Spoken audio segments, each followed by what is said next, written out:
Actually, Abkhazia is a de facto country. It is recognized by only 5 countries in the world. Even though it is not legally recognized, it governs itself in practice. That's why our first video is about Abkhazia. Now let's take a quick look at its history.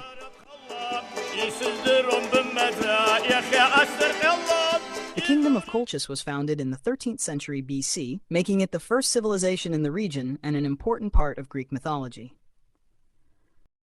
Christianity came to the area in the 4th century and Byzantine influence grew.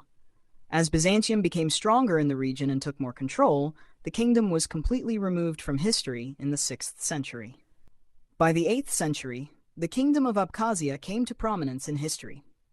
Although it was ruled by a strong government during this period, in the 11th century, it entered a process of unification with the Kingdom of Georgia and became a part of this kingdom. By the end of the 15th century, Abkhazia came under Ottoman control, and Islam began to spread.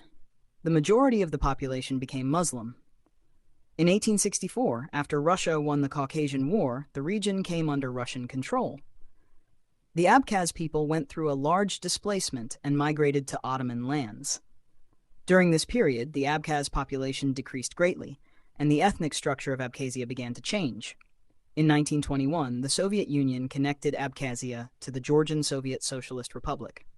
During Stalin's era, the demographic structure was changed, and the Abkhaz people were put under pressure.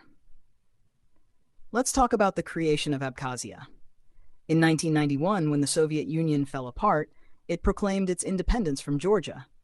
In 1992, when there was chaos in Georgia, the Abkhaz began taking actions toward independence. On August 14, 1992, the Georgian government started a military operation to stop the separatist movement in Abkhazia and quickly took control of the capital, Sukhumi. Although Russia proclaimed it was not directly involved, it began providing de facto support to Abkhazia. In September 1992, Abkhazia began a guerrilla war against Georgian forces. 1 year later, Abkhazia started a huge attack on Sukhumi, and on September 27, 1993, Sukhumi was taken by the Abkhaz. Following this victory, about 250,000 Georgian civilians were forcibly displaced. A peace agreement was achieved in 1994. In 2008, during the August War between Russia and Georgia, the Abkhaz took control of the Kadori Valley, and by the end of the conflict, Georgia completely lost de facto control of the region. After the war, Russia accepted Abkhazia as independent.